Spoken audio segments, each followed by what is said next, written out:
샬롬 할렐루야. 히브리어 단어 묵상 쉬운 두 번째. 천사의 음식 시편 78편 25절. 사람이 힘센 자의 떡을 먹었으며 그가 음식을 그들에게 충족히 주셨도다. 시편 기자는 출애굽과 하나님의 자기 백성에 대한 사랑의 보호를 다시 이야기한다. 그는 하나님께서 백성에게 하늘의 만나를 주셨다고 표현하기보다는 천사의 음식, 힘센 자의 떡을 주셨다고 말한다. 오늘날 엔젤 푸드 케이크, 달걀 흰자를 사용한 스펀지 케이크로 알려진 이 음식은 가볍고 푹신한 질감 때문에 붙여진 이름이다. 이 용어는 남북 전쟁 직후 어느 노예가 출간한 요리책에 엔젤푸드 케이크의 요리법을 담으며 소개되었다. 저자는 친구와 친척들이 장례식 후에 하나님께서 사랑하는 사람을 집으로 데려가도록 천사들을 보내신다는 것을 상기시키기 위해 이런 종류의 케이크를 먹는다고 말했다. 아마도 노예였던 저자는 많은 번역가, 신학자, 성서 역사가, 사전 편집자보다 하나님의 마음에 더 가까웠을 것이다. 셈족의 이야기 형식은 이야기꾼이 이름을 서술형 단어로 대체하는 것이 일반적이다. 예를 들어 룬 이야기에서 엘리멜렉과 나오미의 아들 중 한 명은 질병을 의미하는 말론이고 다른 한 명은 쇠약해짐을 의미하는 기론이다. 셈족 아버지가 아들에게 그런 이름을 지어주지 않는 것은 당연하다. 그 당시에는 이름의 의미대로 사람을 변화시키는 힘이 있다는 믿음이 강했다. 아버지가 아이의 이름을 오자즈 강력한이라고 지으면 어린 시절 내내 그 이름을 부르는 것만으로도 아이가 강해진다고 믿었다.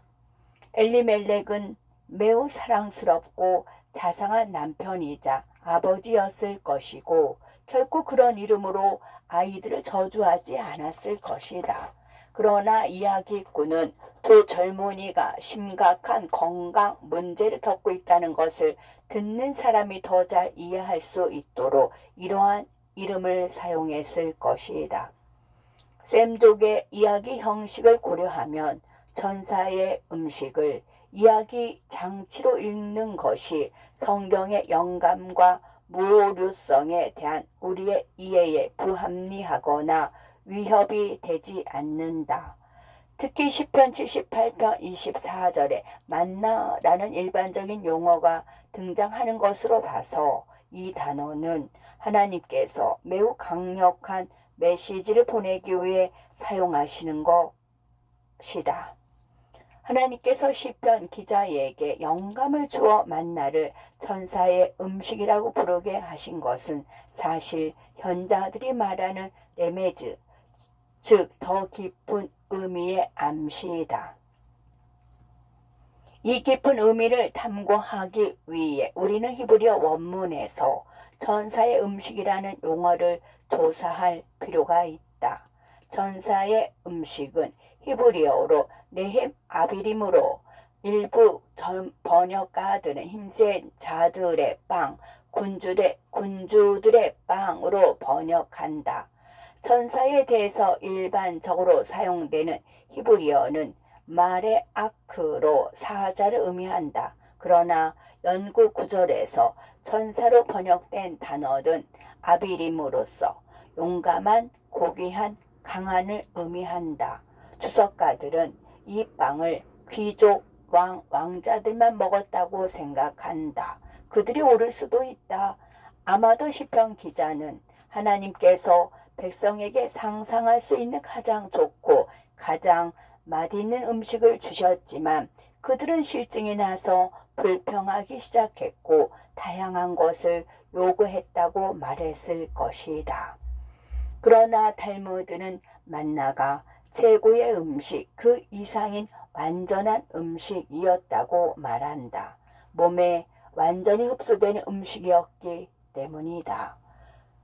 이스라엘 백성은 이 음식을 전적으로 사용했기 때문에 노폐물을 버릴 필요가 없었다. 만약 그들의 몸이 노폐물을 만들었다면 함께 야영하는 100만 명 정도의 난민을 고려할 때 매우 심각한 이상 문제를 야기했을 것이다. 그래서 하나님은 그들에게 아비림, 즉 고귀한 강한 음식을 주심으로 이 문제를 해결해 주셨다. 당신도 알다시피 아비림의 또 다른 의미는 깃털 또는 깃털처럼 가벼운 이다. 만나는 새의 깃털이 땅에 떨어지는 것처럼 하늘에서 내렸고, 이는 하나님 자신이 땅으로 내려온 것이라고 생각할 수 있다. 사실 현자들은 이 생각을 더 발전시킨다. 마소라 사본과는 별개로 우리는 아비림이 이기는 아버지를 의미하는 합성어일 수도 있음을 발견했다.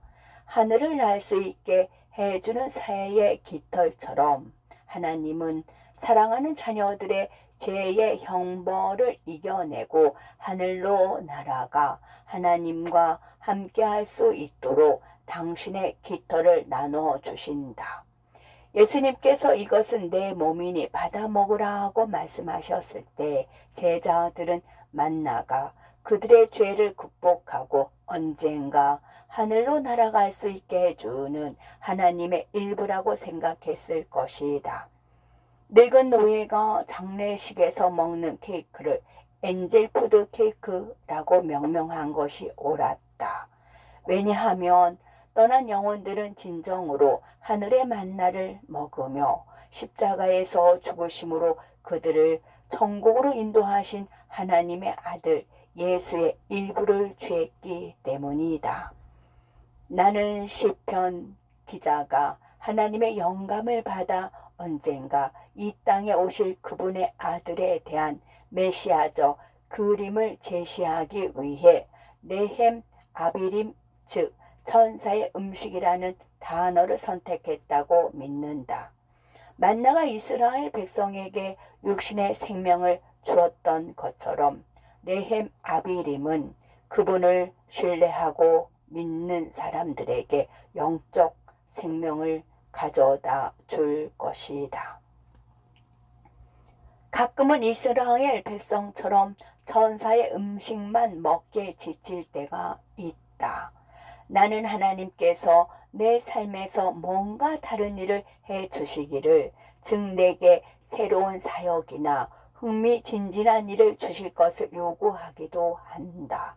그러나 천사의 음식을 먹을 때마다 나는 내가 가진 것이 하나님께서 주신 최고의 것임을 생각하게 된다. 그분은 아들의 죽음과 부활을 통해 그분의 깃털, 즉 그분의 임재를 공유하신다. 아마 하나님께서 이스라엘 백성에게 하신 질문을 내게도 속삭이실 것이다. 더 원하니? 나는 네게 최선을 다했는데 그것으로 충분하지 않니? 나는 그 기억을 마음에 새기려고 노력한다. 얼마 전 나는 일리노이에 있는 집에서 엔젤 푸드 케이크의 본고장인 켄터키주의 베네딕트 수도원에서 일주일을 보내기 위해 여행을 떠났다. 침묵 속에서 일주일을 보냈다. 분주함 없이 하나님과 함께 했다. 하늘에서 내려오는 만나, 즉 천사의 음식인 레헴 아비림을 먹는 특별한 시간이었다. 사람이 힘센 자의 떡을 먹었으며 그가 음식을 그들에게 충족히 주셨도다. 아멘.